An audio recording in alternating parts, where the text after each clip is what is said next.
संयुक्त महाराष्ट्रावेळी मुंबई गुजरातची राजधानी होती असं वक्तव्य केंद्रीय मंत्री प्रतापराव जाधव यांनी केलंय। प्रतापराव जाधवांच्या विधानावर विरोधकांनी जोरदार हल्लाबोल केला। कुणाच्या तरी लाटेत निवडून आलेल्या खासदाराला महाराष्ट्राचा इतिहासच माहित नसल्याचा टोला विरोधकांनी लगावलाय। पाहूयात या संदर्भातला हा रिपोर्ट। संयुक्त महाराष्ट्र ज्यावेळेस होता पूर्वीचा, त्यामुळे गुजरात महाराष्ट्र आपण एकंदर होतो। मुंबईच त्यांची सुद्धा राजधानी होती। गुजरातचा काय संबंध आहे? त्यामुळे गुजरातची चाटणाऱ्यांना कदाचित मुंबई ही गुजरातची राजधानी वाटत असावी।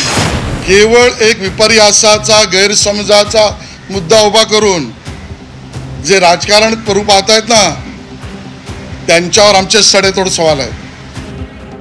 मुंबई ही गुजरातची राजधानी होती असा जावई शोध केंद्रीय राज्यमंत्री प्रतापराव जाधवांनी लावलाय।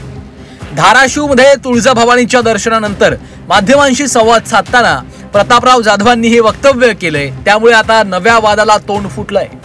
हिंदीवरून राज्यातलं वातावरण तापलेलं असताना शिवसेना नेत्यांकडनं सातत्यानं वादग्रस्त वक्तव्य झाल्याने टीका होऊ लागली आहे। मुळात मुंबई कधीच गुजरातची राजधानी नव्हती असं असतानाही प्रतापराव जाधवांनी संयुक्त महाराष्ट्राचा दाखला देऊन हा जावई शोध लावला।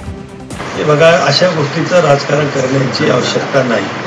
गुजरात हा सुद्धा आमच्या भारतातला, आमच्या शेजारी असणारा आणि विशेष म्हणजे संयुक्त महाराष्ट्र ज्यावेळेस होता पूर्वीचा, त्यामुळे गुजरात महाराष्ट्र आपण एकंदर होतो। मुंबईच त्यांची सुद्धा राजधानी होती। संयुक्त महाराष्ट्र ज्यावेळेस होता पूर्वीचा, त्यामुळे गुजरात महाराष्ट्र आपण एकंदर होतो। मुंबईच त्यांची सुद्धा राजधानी होती। संयुक्त महाराष्ट्र ज्यावेळेस होता पूर्वीचा, त्यामुळे गुजरात महाराष्ट्र आपण एकंदर होतो। मुंबईच त्यांची सुद्धा राजधानी होती। प्रतापराव जाधवांचा हा दावा मनसेनं तथ्यानिशी खोडून काढला। त्यावेळी मुंबई ही गुजरातची नाही तर बॉम्बे प्रेसिडेन्सी प्रांताची राजधानी होती। हे केंद्रीय राज्यमंत्र्यांना माहिती नसेल तर इतिहासाचं पुस्तक पाठवतो असा टोला मनसेनं लगावलाय। कोणाच्या तरी लाटेमध्ये किंवा ईव्हीएमच्या मदतीने निवडून आलेल्या खासदारांना, आमदारांना महाराष्ट्राचा इतिहासच माहीत नाही।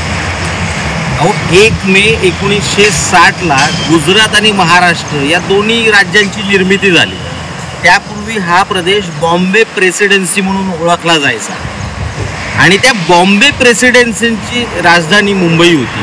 गुजरातचा काय संबंध आहे? त्यामुळे गुजरातची चाटणाऱ्यांना कदाचित मुंबई ही गुजरातची राजधानी वाटत असावी। अहो, तर त्यांना इतिहासाचं पुस्तक संयुक्त महाराष्ट्र लढा त्यांना आम्ही पाठवून देऊ।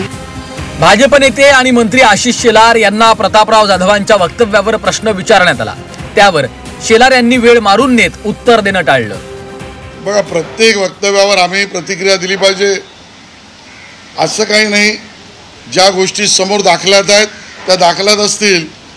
भूमिका आमची आहे मराठीच्या विषयावर, मराठी भाषेसाठी काहीही न करता केवळ एक विपर्यासाचा गैरसमजाचा मुद्दा उभा करून जे राजकारण करू पाहतायत ना, त्यांच्यावर आमचे सडेतोड सवाल आहेत। 1 मे 1960 रोजी महाराष्ट्र आणि गुजरातची निर्मिती झाली।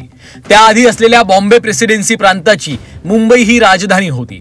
त्यामुळे गुजरातची राजधानी असण्याचा संबंधच नाही। बॉम्बे प्रेसिडेन्सी ब्रिटिशकालीन भारताचा एक प्रशासकीय विभाग होता। मुंबई ही बॉम्बे प्रेसिडेन्सीची राजधानी होती। महाराष्ट्राचा काही भाग, गुजरात, कर्नाटक आणि पाकिस्तानच्या सिंधचा यात समावेश होता। बॉम्बे प्रेसिडेन्सीचे 4 प्रशासकीय उपविभाग होते। गुजरात, दख्खन, कर्नाटक आणि सिंध असे हे उपविभाग होते। भारताला स्वातंत्र्य मिळाल्यावर बॉम्बे प्रेसिडेन्सीचं बॉम्बे राज्य बनलं। 1960 मध्ये भाषिक आधारावर राज्यांची पुनर्रचना करण्यात आली। बॉम्बे प्रांताचं महाराष्ट्र आणि गुजरात या 2 राज्यांमध्ये विभाजन झाले। नुकतंच पुण्यात अमित शहांच्या उपस्थितीत एकनाथ शिंदेंनी जय गुजरातचा नारा दिला होता। त्यावरूनही वादंग निर्माण झालं होतं। त्या वादावर पडदा टाकण्याआधीच शिवसेनेचे नेते प्रतापराव जाधवांनी गुजरात आणि मुंबईचा संबंध जोडण्याचा प्रयत्न केला।